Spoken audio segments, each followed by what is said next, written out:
I don't need no stinking navigation. Or do I? Let's find out.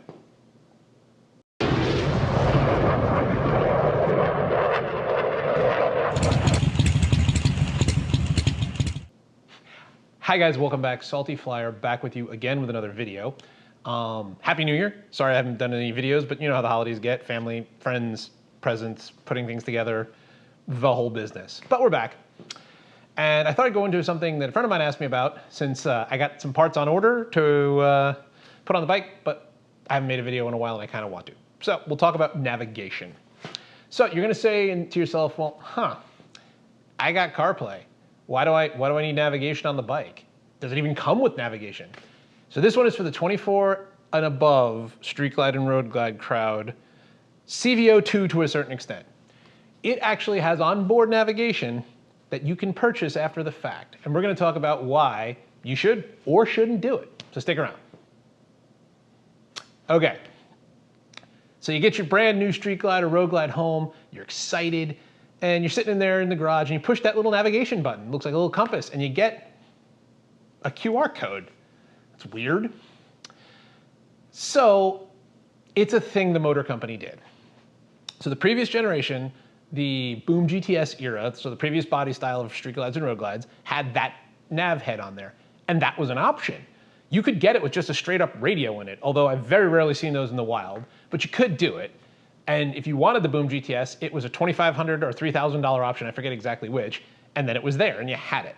So I don't know if, I know it was an option on the standards and I think it was maybe included on the specials or the STs, I don't remember. I talked to my dealership the other day just out of curiosity while I was in there and they never ordered one from the factory ever without the full up Boom GTS nav in it on the old bikes. So when they moved on to the new Jumbotron, the big ass Skyline OS screen, they figured that people were probably gonna use CarPlay, but some people were gonna want nav. So all the guts are in there. That's the fun part. You have the GPS receiver, all the guts are in there, but you gotta buy it to unlock it. I know it's the Harley tax. I know it should be free. And for those bougie folks that have a CVO, it is. The CVOs, it's already turned on, but if you're paying that kind of money, man, it better be turned on, you know what I'm saying? But for the rest of us, we're gonna go over how to install it. Trust me, it's a piece of cake. How it works, and who's it for? Like, who even needs it?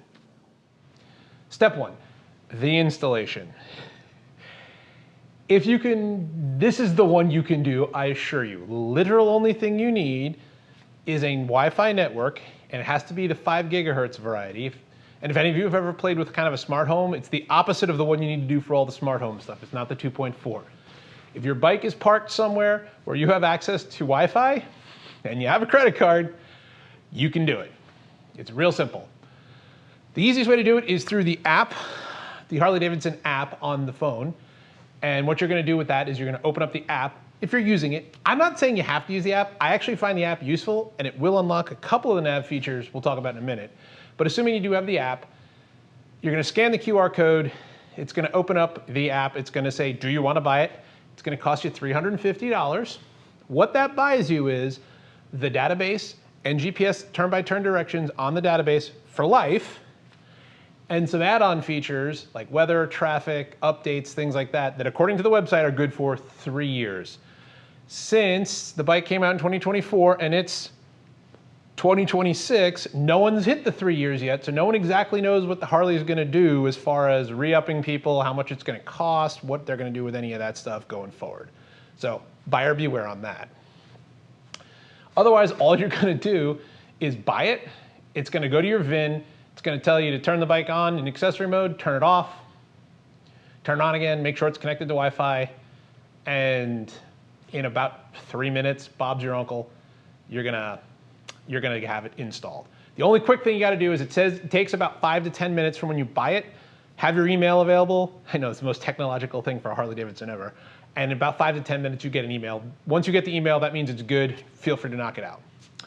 So once you do that, you've got the nav. So we're gonna go over and do a quick look around on the nav and kind of walk you through what it does. So installation, super easy. If you don't have a phone or you don't have the app, you can do it through the website and you can still purchase it. You'll just have to hand jam your VIN in. All the stuff will work the same. If you don't have a website, you don't have Wi-Fi, you just don't want to deal with it, you can go to the dealership and do it. You're still gonna have to pay the $350, and there's a chance they're gonna charge you at least an hour of labor for a job that'll take them about 26 seconds, just so you know. But you can do it that way. So once you have it, let's take a look-see at how it works. So we've got the bike on and booted up in accessory mode to save some battery power. And you're gonna see there is your, hold on. And you can see there's a navigation icon. So now that you have it installed, you push that and it's gonna open up in what I like to call your workspace. So in this case, your workspace is gonna be wherever your stuff displays. So in the case of the cruise layout, it's gonna be here in the middle. If you were to go, real quick, I'll show you. If you were gonna go over and change your layout to sport mode, for instance, then it's gonna appear on the left. So you're gonna sit there and you're gonna have it displayed on the left, your data block will be on the right, there's your map. The really cool one that I think is really neat is, if you get over here to setup, is in sport mode, or in, touring mode. If you get to touring mode, you get a massive display. So you can see here, you get nothing more than, let's get the nav loaded up here. You just get speedo, tach, you'll have your gear indicator and your fuel gauge, and that's it. And a huge map, and you have your data block. And if you want, you can even get rid of that data block, and that is a massive map now. So that's pretty sweet. So we're gonna use this mode just as, because it's easier to display everything. So the first thing you're gonna look at is you have your left-hand controller, left and right. Left is for routes, so we'll click to route. And now you have options. So this is doable on the ride. So this is gonna use the four-way switch on here, the four-way switch on your left-hand controller, and you're gonna be able to go recent, rides, favorites, and POI. So POI being anything it thinks is useful. Parking lot, I guess that's interesting. Restaurant, cafe, hotel, shopping, all that good stuff. Camp, and of course, local dealerships. Okay, recents, exactly what it sounds like. Rides are going to be any rides that you've imported. So I made one called Test that I imported from the app, and I'll show you that in a little bit. And favorites. So way to get to things quick and easy navigating through the app. So now if we go back out of that, you can see to the left, or to the right, excuse me, if you go right on it, you're gonna see these options. So this is pretty cool. Settings, sounds. So sounds are pretty straightforward. It'll beep, it'll talk, it won't beep, it won't talk. Settings give you the rest of your stuff, so you can look at your full settings. Most of this stuff is gonna be only available on when you're in park. So automatic map updates. You can manage your maps. You can see what kind of maps you have. Got North America. I don't think I need the Caribbean countries just now, being I'm in Washington. As well as you have travel, all these other things. So you can short, fast, winding. So those kind of things built into the nav here if you want to pick something. So if we wanted to pick a route, one of the things we could do is actually go to search. So down here, hit search, always in parking. You could say where to.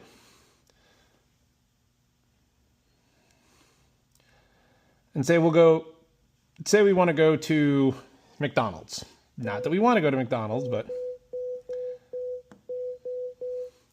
you could search for McDonald's. And there's one 3 miles away. You tap it, and just like your car nav, it's going to get you there. Tell you where to go, whether it's open or not, address, and how to get there. You can either go or you can hit routes. If you tap route, it's just all it's going to do is back out and give you the option of a multiple. It works just like any other nav you had on there. So we're going to cancel out of that.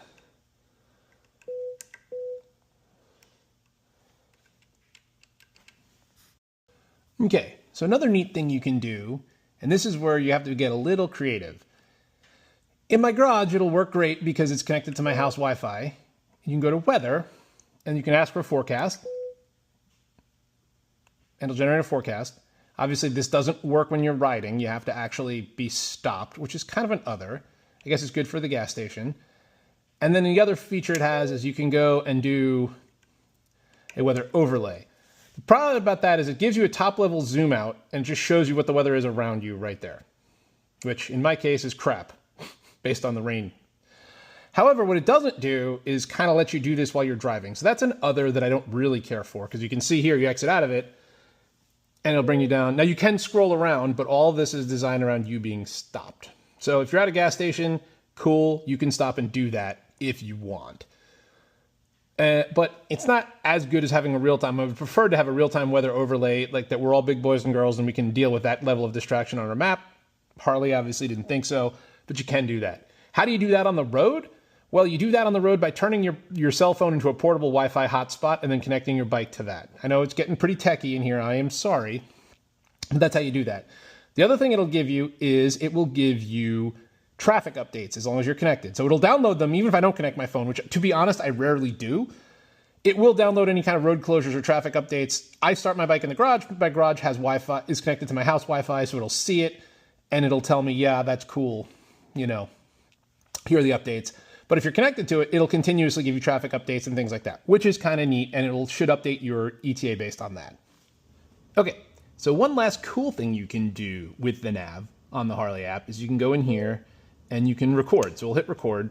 Obviously, you'll see up here, trail recording started, and then stop recording. We can do that.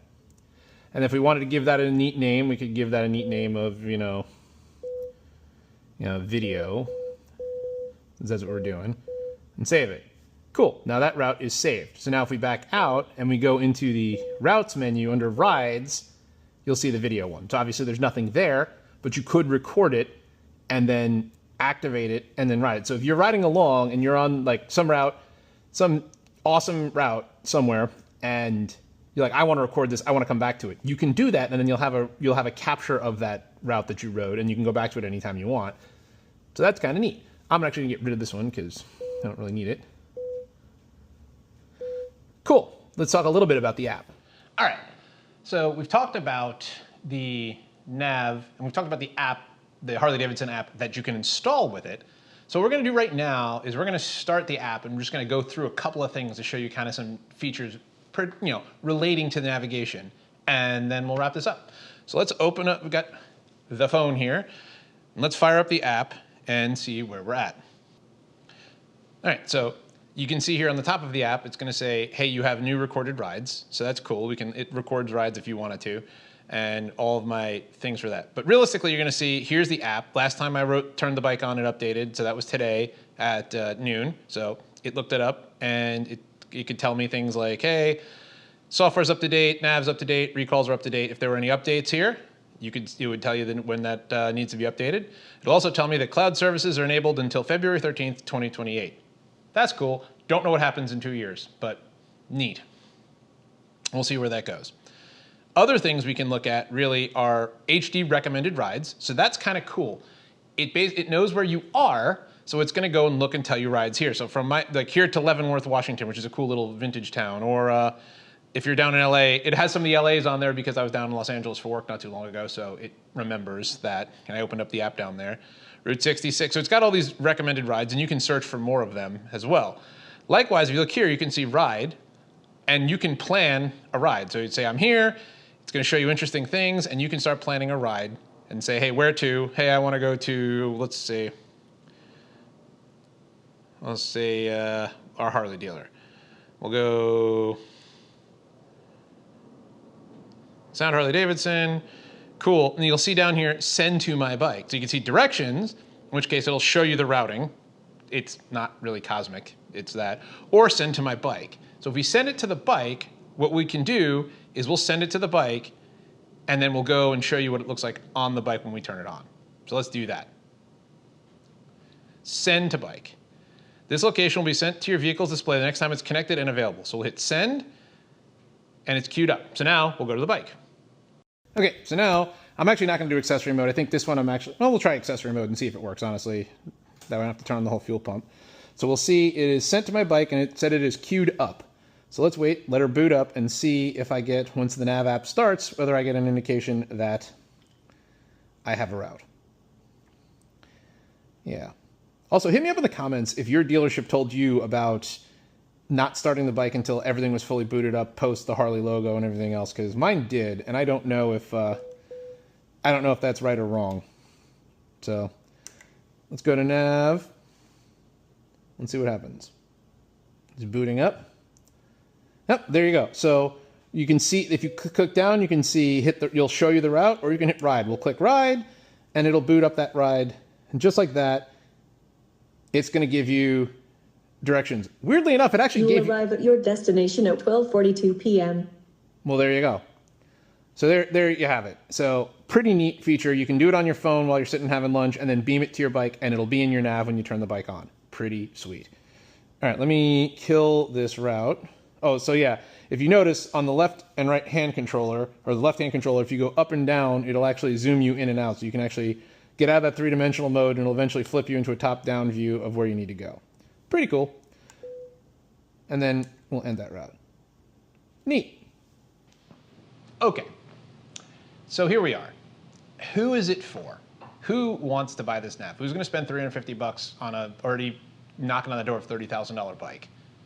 Well, if you're a completist and you want every button on your dash to work, that's you.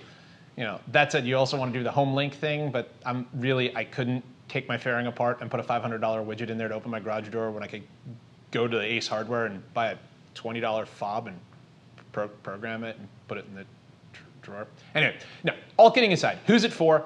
It's for if you're going to drive from point A to point B and you're not worried about losing cell service, you are in a local, you're in an area where you know everything, you're an Apple CarPlay user, you like CarPlay, I mean, it gives you all kinds of Google Maps, Apple Maps, Waze, all those things, then yeah, probably not for you. Probably spend your $350 somewhere else. You're not going to miss it. If you're someone who wants to work natively inside the Harley ecosystem and or you drive someplace that doesn't have cell service, you're going to find out that Apple Maps and Google Maps is less useful. It'll still get you there. I mean, it'll give you a point in space and get you there, but you'll just be driving over a gray grid because it hasn't downloaded the maps. You won't be able to see kind of where you're at. And if that's okay with you, fine. But for me, I'd like to know that. If you like that, if you like to not worry about having to trick the system by having a fooler or having to have a cardo in your helmet, this will just work. Turn it on, go. You heard it. She just talks over the speakers. No big deal. So in that regard, pretty simple. Integration with the app, pretty good. If you want to plan routes on your Harley app and send them to your bike, that's a neat feature you can do. I mean, technically you could do that on your phone. If you open up a route in the store, your iPhone, and then when it connects, but yeah, it's not gaining you any features other than offline ability. So if you're into that, then it works for you. Otherwise, or one other option, if you're a purist, and God bless you, I wish I could be this, and you just say, you know what, I'm shutting my damn phone off, or even better yet, I'm leaving it home, and I'm just gonna ride. But I wanna have directions because I don't wanna get lost, then this is perfect for you because it does not tie to any kind of phone. Or you're a phone plan where you don't have a lot of data, where you can't just sit there and go, I'm gonna blaze away and stream data till my heart's content, then this might be the perfect option for you. It is $350, which is not nothing, but on the scale of Harley things, it's on the lower side of the amount of money you could blow on one of these bikes. So I leave the decision up to you. I got it actually as a gift from my wife because she knew that it was a thing that I'd looked at and she knew I kind of wanted to test it out for the channel, so she got it for me, which was kind of sweet of her. But I probably wouldn't use it. I kind of force myself to use it now. My use case, a lot of times I will ride, like I have my work address saved in there. So if I take the bike to work, I'll slam it in there just to get an ETA. So I can kind of, I mean, I know roughly, I've ridden to work 100 times. It's 42 minutes roughly. But like, I like to have that just to keep myself current, you know? And then if I'm going someplace I don't know, more often than not, I tend to defer to Google Maps. I just do. It's a little slicker, but it's there. So over to you if you want to spend $350 or not. That's entirely your prerogative. So thank you for sticking around as long as you have. Appreciate the hell out of you guys. Knocking on the door of 400 subscribers, which is blowing my mind because like A, it's tiny compared to all the big channels, but B, that's like a movie theater full of people that listen to me ramble on about motorcycles, which I think is kind of neat. If you appreciate the content, give me a thumbs up. If you really want to, subscribe. Doesn't cost anything, helps the channel out. We don't have any sponsors or ads or anything like that, so it helps us out. And if not, that's cool too. Thanks for sticking around. Hope to catch you on the next video. Happy New Year to everyone out there. Until next time, keep it real, keep it safe. Salty Flyer, peace.